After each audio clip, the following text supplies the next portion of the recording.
Siya,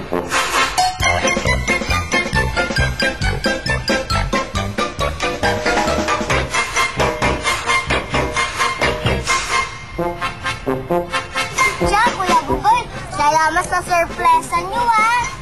Sabi ni Nebo, kayo daw nagplano nito. Salamat at naalala niyo ang birthday ko, ha. You're welcome, Icy. Tsaka, pwede mo namin makalimutan ang birthday ng kulilit friend namin?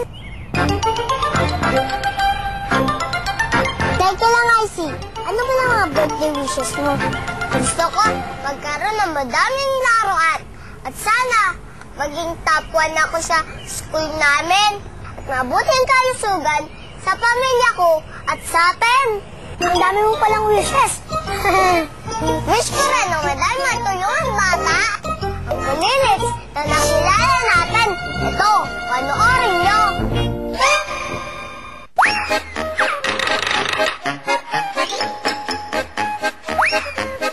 Hi, Kuya Tor. Hi, Bugoy.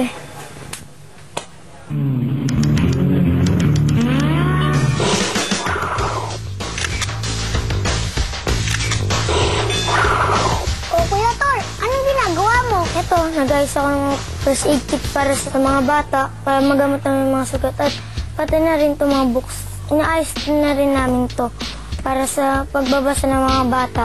Wow! Bakit nyo inaayos ang mga libro? At nililinis ang mga sugat ng mga bata? Siyempre, para madaling gumaling ang sugat nila.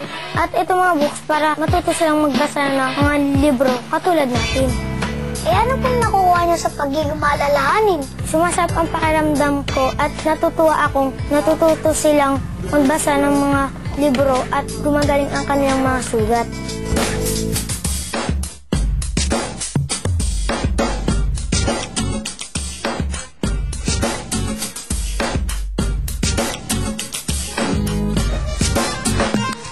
Tara, Bugoy, sama mo ako magtulak ng karton para puntang pang mga iba pang bata.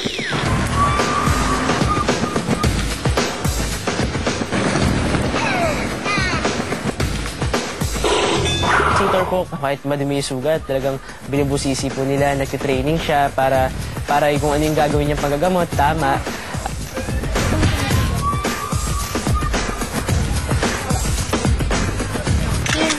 In the temple courts, sitting among 1-5 was born in David's town. He is the Lord.